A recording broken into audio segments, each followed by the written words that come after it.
Welcome to another episode of Mike Reads. Tonight we'll be continuing in our series on Thomas Sowell's Economic Facts and Fallacies with our second read in Chapter 3, with Chapter 3 entitled Male Facts and Fallacies.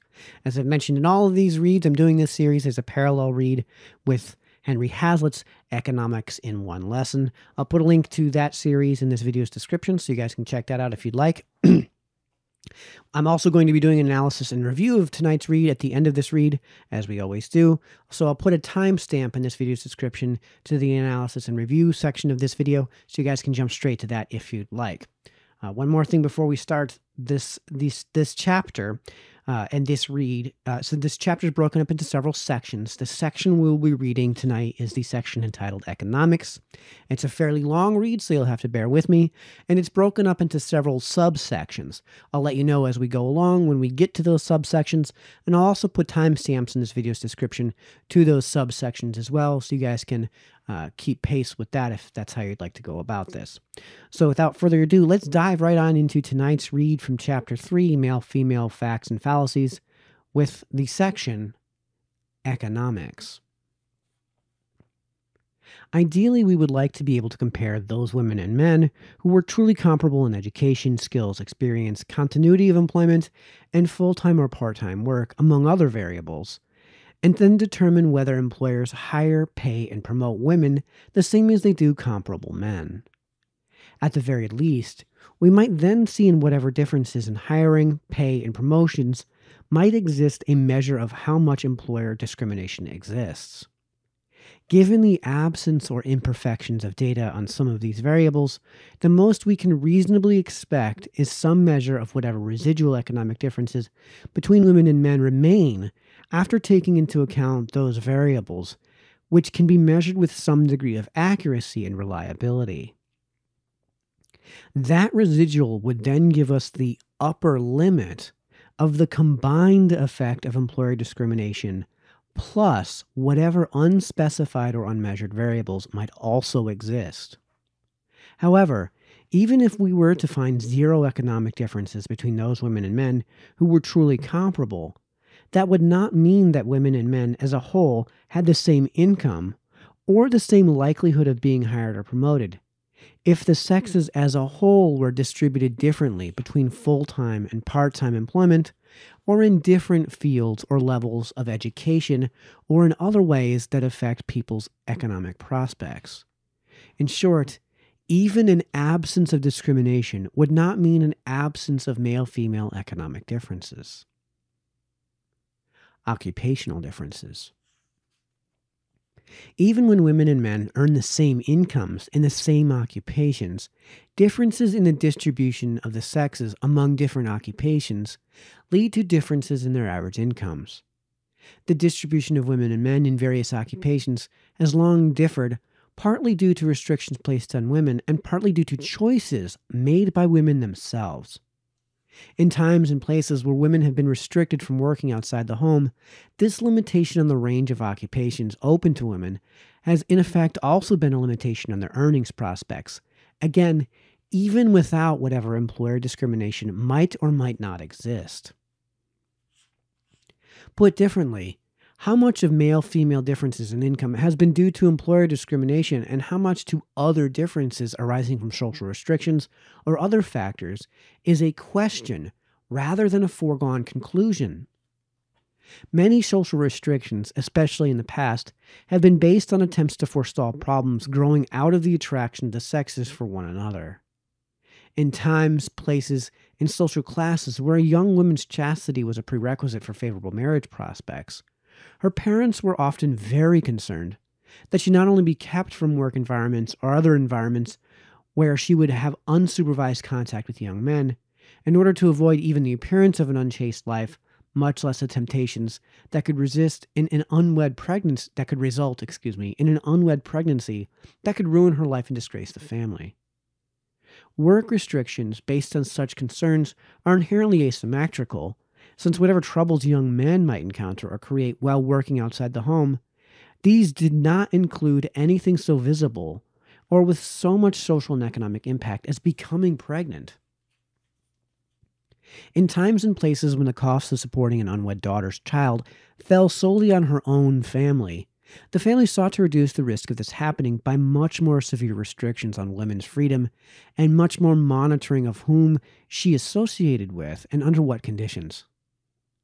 However, during the era when agriculture was the predominant occupation of most people, working at home was less of a restriction than in later times when more and more jobs were outside the home in industry and in commerce. As more societies became more industrial and commercial, the asymmetrical opportunities of young women and young men to work outside the home meant different income prospects. Even before then, families were more likely to allow young men to go off to work beyond parental supervision as apprentices, sailors, or soldiers. Women, even when they did non-agricultural work, were more likely to do such work in the home, such as spinning cloth. The word spinster for unmarried women survives in the language today from that era. Brewing beer was another job that could be performed in a family enterprise, and women who did this work were known as brewsters, while men were called brewers, both of these words eventually becoming family names, much as other occupations such as carpenter, weaver, cook, and shepherd also gave rise to family names. While families had incentives to curtail women's work outside the home, employers had countervailing incentives to try to tap this large potential resource of workers.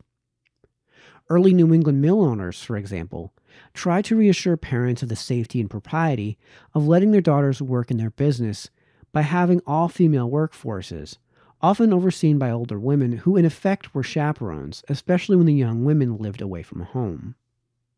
Even before the industrial era, highly respected and affluent families were likewise able to attract live-in maids, either because the supervision or reputation of these particular families were considered to be some assurance of lower risks of sexual misconduct, or because the poorest families needed the daughter's earnings so much as to have little choice but to take chances that other families would not.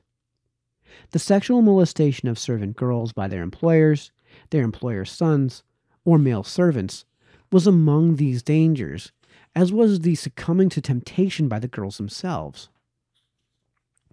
Employers had very different reasons for segregating women from men at work, typically assigning them to different jobs. If an occupation was one that attracted predominantly males, the distraction of a female worker in their midst could adversely affect productivity, even if the woman herself was just as productive as the men. This was analogous to what also happened in times and places where ethnic or other differences among the workers adversely affected productivity on the job, though the distraction in this latter case was often due to animosities between Irish and Italian workers, for example, which interfered with their getting the work done, just as mutual attractions between women and men did.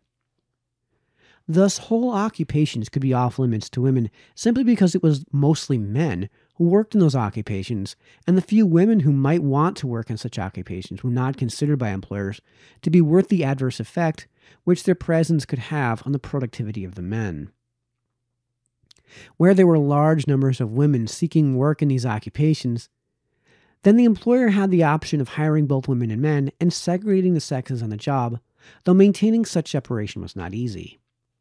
What was easier was to have either all male or all female workforces. Although physical strength is no longer as much a factor as it once was, in the days when agriculture was the largest economic endeavor in most countries, or during the times when heavy industry or mining dominated various countries' economies, there are still particular industries today where considerable physical strength remains a requirement. Women are obviously not as likely to work in such fields as men are, and some of these are fields with jobs that pay more than the national average. While women have been 74% of what the U.S. Census Bureau classifies as quote-unquote clerical and kindred workers, they have been less than 5% of quote-unquote transportation equipment operatives. In other words, women are far more likely to be sitting behind a desk than to be sitting behind the steering wheel of an 18-wheel truck. Women are also less than 4% of the workers in, quote, construction, extraction, and maintenance, end quote. They are less than 3% of construction workers or loggers, less than 2% of roofers or masons, and less than 1% of the mechanics and technicians who service heavy vehicles and mobile equipment.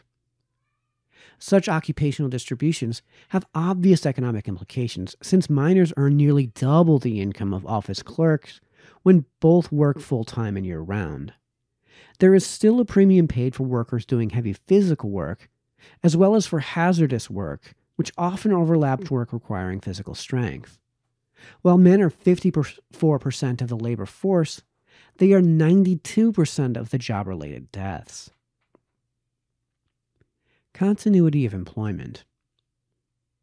Within the external limitations placed on the range of occupations open to women have been further limitations due to occupational choices made by women themselves. In addition to avoiding occupations requiring more physical strength than most women possess, women have tended to make career choices influenced by the likelihood that they would at some point or other become mothers.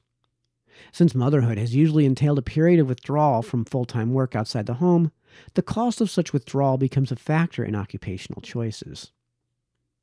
Where an occupation is unionized, and withdrawal from the workforce means a loss of seniority, reducing the prospects of being promoted or of being retained during layoffs, such an occupation, in effect, imposes costs on women that are likely to be greater than the costs imposed on men, as well as greater than in occupations where seniority is not such a factor or is of no factor at all.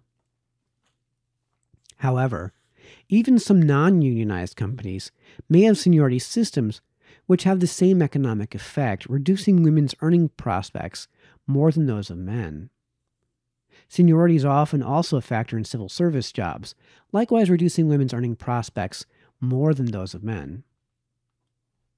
Quite aside from the formal seniority rules, interruptions of labor force participation in order to take care of small children until they are old enough to be placed in daycare facilities while their mother returns to work outside the home mean that a woman may have fewer years of job experience than a man of the same age, since such interruptions are less common among men. How much difference that makes in productivity on the job depends on the kind of work being done, so the difference it makes can range from considerable to trivial or non-existent, depending upon the particular occupation. Where promotions over time are a normal part of a given career, not only are promotions less likely to come to a woman of a given age who does not have as much job experience as a man of the same age, the prospects of even a woman who has never had any interruption in her career are reduced to the extent that the likelihood of future interruptions, because of her prospective role as a mother, can make placing her in a senior position more of a risk than placing a man of similar ability in that same position. Interruptions in labor force participation have other costs, which fall disproportionately on women. The occupational skills required change over time and at varying rates for different occupations. Rapidly changing computer technology, for example, means that computer engineers and programmers must be constantly upgrading their skills to keep up with advances in their field. Similarly, tax accountants must keep up with changing tax laws, and attorneys must keep up with changes in laws in general in order to effectively serve their clientele, and therefore continue to have a clientele to serve. To drop out of such fields and then return in a few years after children have gotten old enough to be put into daycare facilities can mean having fallen significantly behind developments in these occupations, and therefore having lower earning capacity, whether as an independent practitioner or as an employee of a firm. Careers involving military combat in a high-tech age are likewise careers that are hard to leave and resume a few years later because weapons technology changes rapidly and continuously, so that a combat pilot or a nuclear submarine officer who returns to active duty after a few years away would find it hard to catch up on technological changes made while he or she was away, while at the same time trying to keep abreast of the continuing changes taking place after returning to active duty. From the standpoint of a young woman looking ahead when making career choices, the relative rates of obsolescence of given knowledge and skills in a given field becomes a serious consideration in choosing a field in which to specialize. It has been estimated that a physicist loses half the value of his or her knowledge in 4 years, while a professor of English would take more than a quarter of a century to lose half the value of the knowledge with which he or she began that career. Given the asymmetrical effects of career obsolescence on women and men, it is hardly surprising that women tend to work in fields with lower rates of obsolescence, as teachers and librarians, for example, rather than as computer engineers or tax accountants. Even as the proportion of women receiving PhDs rose dramatically from the 1970s on, male-female differences in the fields of specialization remained large.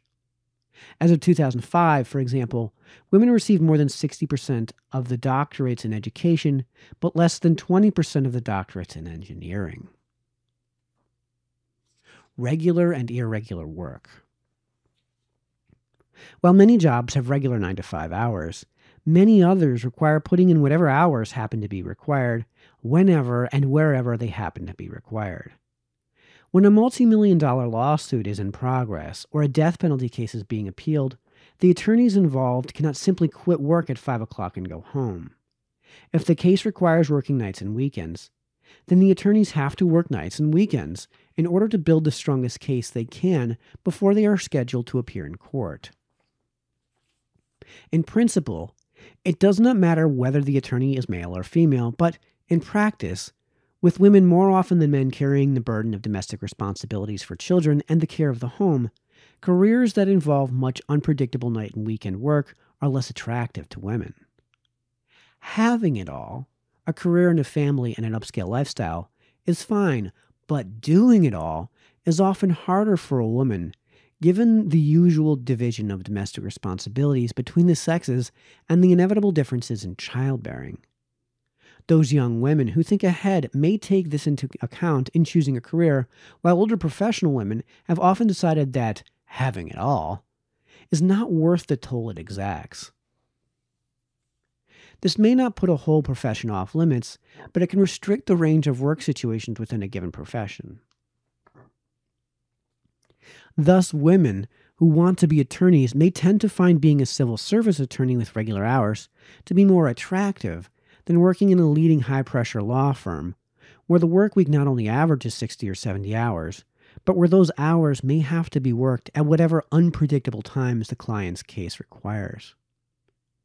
Large law firms with offices in several cities or countries may require an attorney to fly off to some distant place on short notice and stay there for whatever period of time it takes to settle some legal matters at that location. In principle, this is the same problem for men and women. In practice, however, a mother is more likely to stay home with the children, while the father is tied up at the office or has to fly off someplace to deal with legal emergencies than a father is to stay home while the mother does the same. Moreover, since men are never pregnant, women are disadvantaged in such work by the physical limitations of pregnancy, which can be work limitations as well as jobs that require long, irregular, and unpredictable hours, and sudden trips to distant places, as well as the heightened stress of high-stakes legal cases.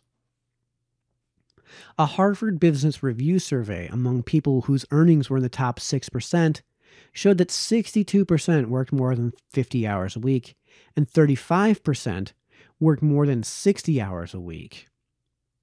Among those who held quote-unquote extreme jobs, extreme in both hours and stress, less than 1/5 were women. Moreover, even among those people who held such high-pressure jobs, women were only half as likely as men to say that they wanted to still be working like this 5 years afterwards. Such pressures are not confined to business and the law. A noted professor of biology pointed this out in advice to his students. Quote, "I've been presumptuous enough to counsel new PhDs in biology as follows. If you choose an academic career, you will need 40 hours a week to perform teaching and administrative duties, another 20 hours on top of that to conduct respectable research, and still another 20 hours to accomplish really important research." End quote. A number of studies have shown that women are far less likely than men to choose occupations that require very long hours. A follow-up study of mathematically gifted youngsters now in their 30s found a higher proportion of women than men working less than 40 hours a week, and a higher proportion of men than women working 50 or more hours a week. In general, Men and women alike tend to prefer regular hours and less stressful work, so that jobs with these characteristics can attract both sexes more readily and, because of supply and demand, pay less than similar jobs in more taxing situations.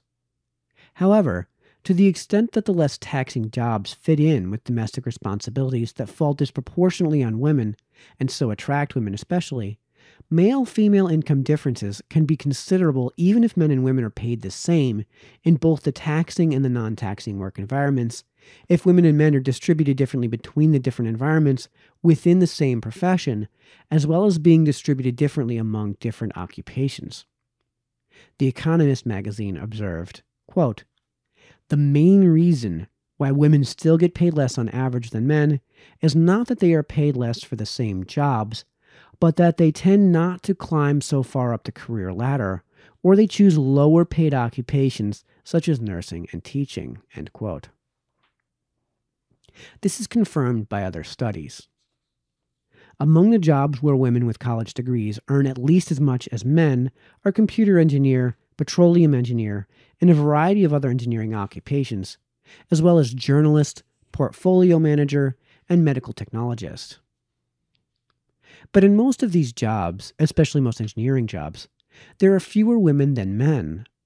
The most important reason why women earn less than men is not that they are paid less for doing the very same work, but that they are distributed differently among jobs and have fewer hours and less continuity in the labor force. Among college-educated, never-married individuals with no children who worked full-time and were from 40 to 64 years old, that is, beyond the childbearing years, men averaged $40,000 a year in income, while women averaged $47,000. But despite the fact that women in this category earned more than men in the same category, gross income differences in favor of men continue to reflect differences in work patterns between the sexes, so that women and men are not in the same categories to the same extent. Even women who have graduated from top-level universities like Harvard and Yale have not worked full-time or worked at all to the same extent that male graduates of the same institutions have. Among Yale alumni in their 40s, quote, only 56% of the women still worked, compared with 90% of the men, end quote, according to the New York Times. It was much the same story at Harvard. Quote, a 2001 survey of Harvard Business School graduates found that 31% of the women from the classes of 1981, 1985, and 1991 who answered the survey worked only part-time or on contract, and another 31% did not work at all, levels strikingly similar to the percentages of the Yale students interviewed who predicted they would stay at home or work part-time in their 30s and 40s. End quote. Those who reach the highest echelons in many industries and professions have typically worked not only long hours, but continuously throughout a long career. Even the most highly educated women have often chosen not to do that, with obvious implications for their incomes. While those women are the best judges of what suits their own individual circumstances, priorities, and sense of well-being, third parties looking at statistical data see only the artifacts of disparities based on paychecks. Such income disparities between women and men are equaled or exceeded by disparities among women, between those who work full-time and those who work part-time. The hourly pay of women who work part-time has been found to be 20% lower than the hourly pay of women who work full-time, even when comparing women within the same levels of education and the same family circumstances, such as being married, divorced, or with dependents. Even this disparity understates the rate at which part-time and full-time workers are compensated, since part-time workers, whether women or men, are far less often included in employers' health insurance or pension plans. Working part-time also restricts the range of industries and occupations available, since not all work can be done as readily on a part-time basis. Half of all women who work part-time do so in only 10 industries out of 236 industries surveyed. Domestic responsibilities. In principle, Family responsibilities can be divided equally between husband and wife, father and mother. In practice, however, that has not been the norm in most places and in most periods of history. Since economic consequences follow from practices rather than principles, the asymmetrical division of domestic responsibilities produces male-female differences in income in many ways besides those already mentioned. Moreover, statistical records of money payments can be misleading as to economic realities. Family income is pooled income, and how it is spent, for whose benefit, does not depend on whose name is on the paycheck or paychecks, or whether one paycheck is larger than the other. In some families, for example, the largest share of the family income is spent on people who earn no income at all, the children, especially when they are attending expensive colleges. Who decides how much of family income is spent, where, for what, or for whom, cannot be determined by income statistics based on whose name is on paychecks. According to the Economist magazine, quote, surveys suggest that women make up perhaps 80% of consumers' buying decisions, from healthcare and homes to furniture and food, end quote. A government study in early 21st century America showed that the average American family spent 70% more on clothing for women and girls than on clothing for men and boys. In some of the most traditional cultures, where male dominance has been most visible, it has not been uncommon for the man to be the sole income earner and to turn over the bulk of that income to his wife to budget and spend at her discretion. Such practices have been common in southern Italy in the past and in Japan today, as well as among many traditional working-class American families in times past, even, if not especially, in what have been described as quote-unquote male-dominated societies. The earnings of that income can also be a joint enterprise, regardless of whose name appears on the paycheck. Time that a bachelor spends shopping, preparing meals, or going out to restaurants, taking his clothes to the laundry or dry cleaners, entertaining guests or arranging dates, is available to many married men to put in advancing their careers instead, because their wives relieve them of such concerns. Given these and other ways in which traditional wives have freed up the time of their husbands, it is hardly surprising that married men have usually earned higher incomes than single men of the same age and education.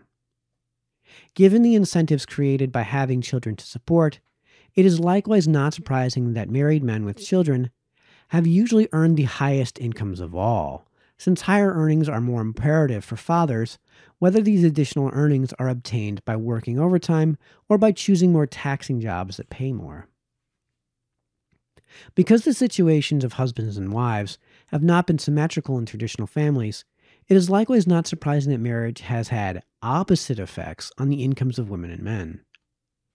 Women who have never married have higher average incomes than women who have, and women with no children have higher average incomes than women with children. Another way of looking at this is that the traditional division of family responsibilities has meant that wives have sacrificed their own income earning potential possibilities and enhanced that of their husbands, with the resulting family income then being jointly spent. Insofar as this situation is mutually agreeable and ongoing, statistical data based on whose name is on what paycheck are largely irrelevant. However, rising rates of divorce make such data very relevant and such traditional arrangements more problematical.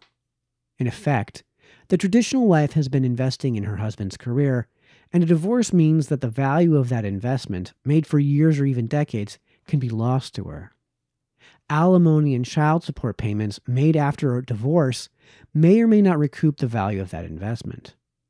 Quite aside from the sacrifice of earnings potential by the wife during the marriage, she has also lost the economic value of work experience, continuity, skills upgrading, and seniority, so that her earning capacity upon re-entering the labor force after a divorce is lower than if she had remained single, while the earning capacity of her former husband is higher as a result of her sacrifices.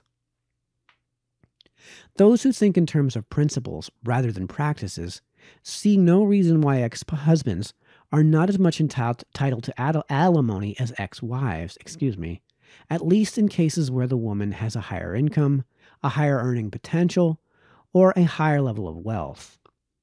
However, in terms of practices, what is the ex-husband being compensated for? That concludes tonight's read. Now on to the analysis and review part of the video. All right, welcome to the analysis and review part of the video. So this is a further continuation of Thomas Sowell's debunking of the wage gap myth. Like I mentioned in the previous video on that, a good place to start from a purely empirical standpoint if you want to read a fairly boring and dry research report on this sort of thing is the CONSAD report. I'll put a link to that in this video's description. So in this section of the chapter, this is where he begins to lay out the empiricism. This is the beginnings of his empiricism. So he had the principle take, the arguments on principle in the first part of the chapter. Now we're going into a bit of more of the empiricism, and he's using basically this section of the chapter to lay out the grounds for the next chapter where he gets into the actual debunking itself of the claim. So the big message to get from this read and from this subsection is basically the thing that we spent almost the entirety of the previous reads, analysis, and review on, which is that this is from page 61, that residual would then give us the upper limit of the combined effect of employer discrimination plus whatever unspecified or unmeasured variables might also exist. Bosh.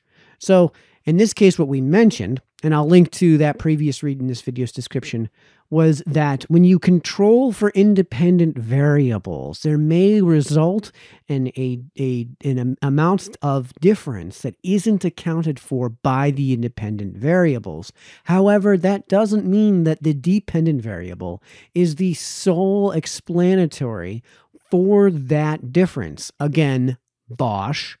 So, and if you end up getting the difference going the other way, then the hypothesis, which is the gender wage gap, could be proved the other way. In fact, there may actually be discrimination in the workplace going the other way. And since this is a testable hypothesis, which of course is further the positive claim. So what do you do in the case of a positive claim? You assume the null hypothesis, which is that the thing doesn't exist, and then you test for the positive claim, whether or not the thing actually exists. So this would be trying to disprove the claim that the thing exists. That's how the scientific method is conducted. Vosh. And the proverbial other side doesn't seem to quite understand that, again, this is a testable hypothesis and not, as Thomas Sowell points out on page 62, a quote-unquote foregone conclusion. Put differently, how much of male-female differences in income has been due to employer discrimination and how much to other differences arising from social restrictions and other factors is a question rather than a foregone conclusion. Again, Vosh. I could honestly just call this section and basically this chapter in general the debunking basically debunking of pretty much everything that Vosh does when it comes to his empirical claims and the research for his empirical claims. So guys, if you are wondering who Vosh is, I would describe Vosh as an insufferable communist jerk, and that's me trying to put that description fairly charitably. So I don't recommend checking out his channel because it's just it's brutal. It's really difficult to watch, especially when it comes to things like his understanding of the scientific method and the application of empirical claims to, for example, claims that exist solely within the world of logic. So getting back to the read itself, what he does is he continues to add plausible independent variables to control for. In this case, he not only does he give the independent variables, but he suggests why they might be a meaningful, from an empirical standpoint, independent variable to control for. Most of the studies that look at the gender wage gap either don't bother with this at all or only bother to do it with a very limited range of independent variables. And it could be argued that this is done deliberately to these independent variable controls are excluded deliberately by purveyors of the proverbial opposing view, because it just simply leads to a really inconvenient truth to that opposing view. And like I said, great place to start is the 2009 CONSAD report. They were, with like 4 independent variables, able to reduce what was at the time, and is a decreasing overall gap, a gap of 23 cents on the dollar to something like 3 to 7 cents on the dollar, with just the 3 to 5 independent variables they controlled for. And then mentioned that one of those independent variables they didn't control for was actual labor, was the actual job title, and was the realm in which the labor was being performed. So one of those factors, of course, and yeah, again, there was a lot of independent variables they didn't need to control for, and they mentioned some of them. So great place to start with. There are more studies that go into much greater detail. So, but it's a good starting point, because it was one of the first ones to truly debunk it in its entirety. That was a purely empirical bit of research. So I'm going to go into a bit of a review while we continue on with this analysis, because one of those factors that needs to be controlled for, one of those independent variables, are the independent variables that you would see manifest in manual labor. So my review on this is that I love the fact that he at least gives a nod to manual labor. And the reason that the manual labor is something to take under consideration is because, number one, it's brutally exhausting work. This is my work, so that's why I have a personal stake in this and in that. And I really love the nod to my work. It's brutally exhausting. It's incredibly dangerous in most cases, and it pays way more than minimum wage for entry-level positions, and almost always still continues to pay better than a national average, generally speaking. And this is where he begins his famous Thomas Sowell style statistical dump. And he mentions that women make up almost none of these make up almost none of the labor in things like roofing and masonry and construction. And I've been in landscaping for many years. I can tell you that if it's even 1%, I'd be shocked. And these are routinely positions where they show up on the most dangerous jobs in America, outside, of course, from military and police. And these are jobs that women just don't, generally speaking, take. There is a clear risk aversion that he mentions later on in this chapter, and later on in the read that we just went over, of women. Women, generally speaking, are more averse to risk than men. He mentions that's what he's referring to towards the end of the chapter when he talks about how women go. Actually, that might be a separate read. Women go about their investments. Actually, that was a separate read. So women, generally speaking, have a less risky investment portfolio, and as a result, there is some research to suggest that women are, generally speaking, on the mean, more wiser investors, because they're less willing to take on risk. At the upper echelon, of course, since these curves one may be steeper than the other, these natural curves one may be flatter and fatter, and one may be narrower and taller. So even if the means are basically the same, there may be some variability in the extremities. The other thing I want to, so he does the stat dump on when it comes to these incredibly dangerous jobs, which concludes, of course, with, while men are 54% of the labor force, they are 92% of job-related deaths. So if women are concerned with absolute equality of outcome, then that kind of leads to the conclusion that if you want to make that statistic equal, either you need to completely remove men from these jobs, which is going to mean basically destroying these jobs, or forcing women into these jobs. And these are jobs that can't go away. These are jobs like mason. You have to have masons. They can't go away.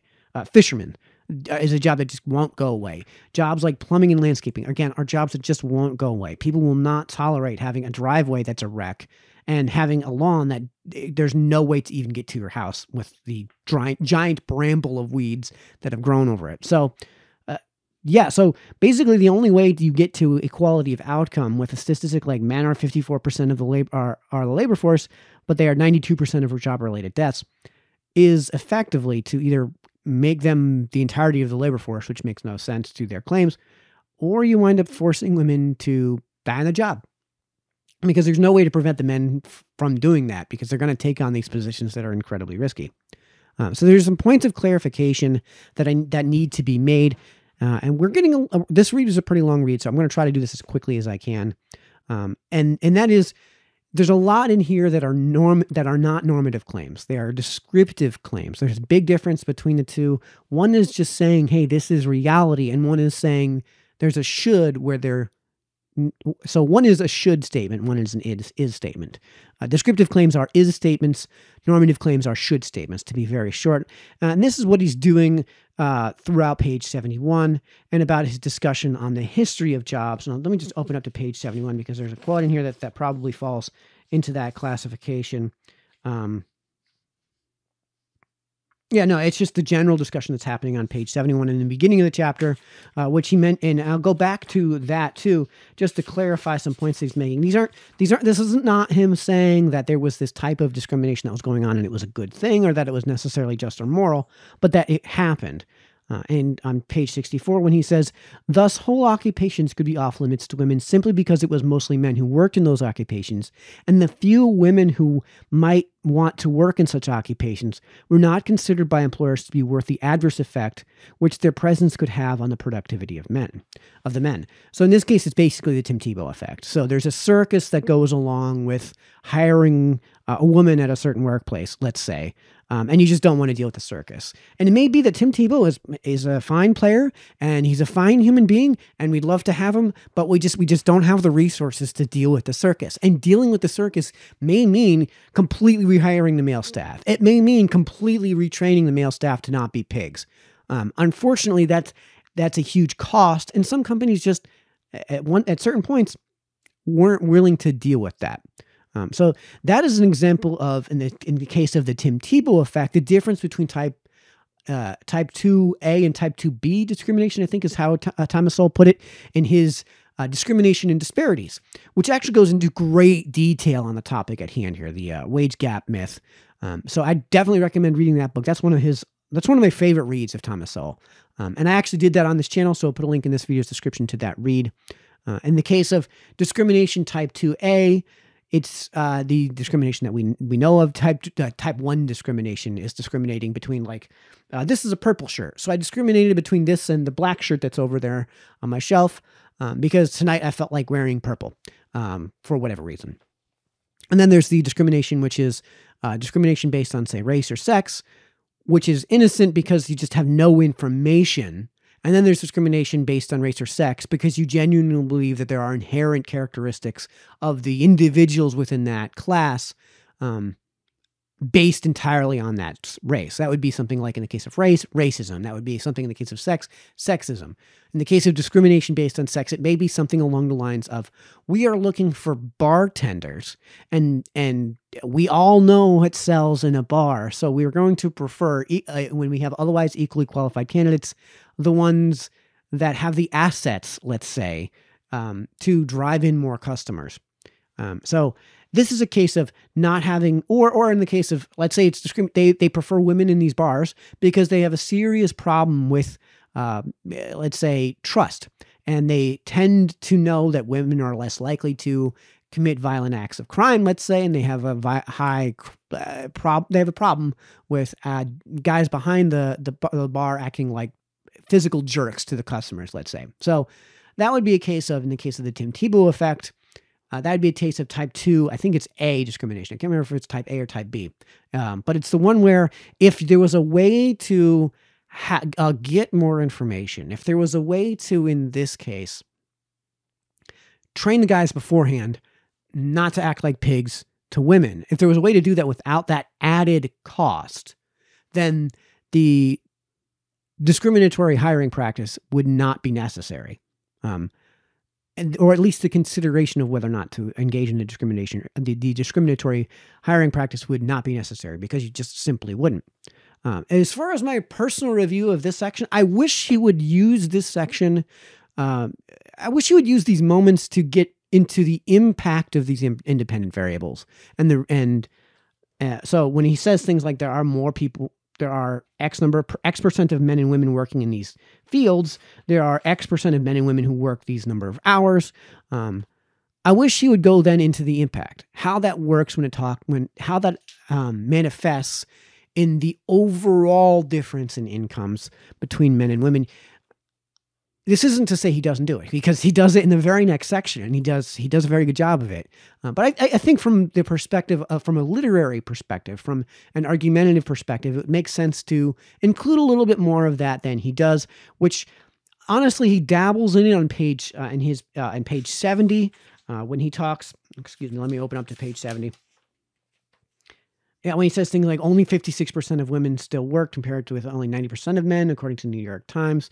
When he mentions that among college-educated, never married individuals with no children who worked full-time and were from 40 to 64 years old, that is beyond the childbearing years, men averaged $40,000 a year in income, while women averaged $47,000. So that's an example of him revealing the effects of controlling for these independent variables. In that case, he only controlled for age, he controlled for working full-time, and he controlled for no children and college educated and never married. So that's only 5 independent variables he's controlled for, and he's already got a significant difference going the other direction in terms of the wage gap, if you will. The other thing is that he points out is that when you have the difference in inputs, it doesn't mean that the effect on outputs is going to be exactly 1-to-1, Bosch. And this is something that I've actually discussed. So on page 67, he mentions that, excuse me, I have to pull up in page 67.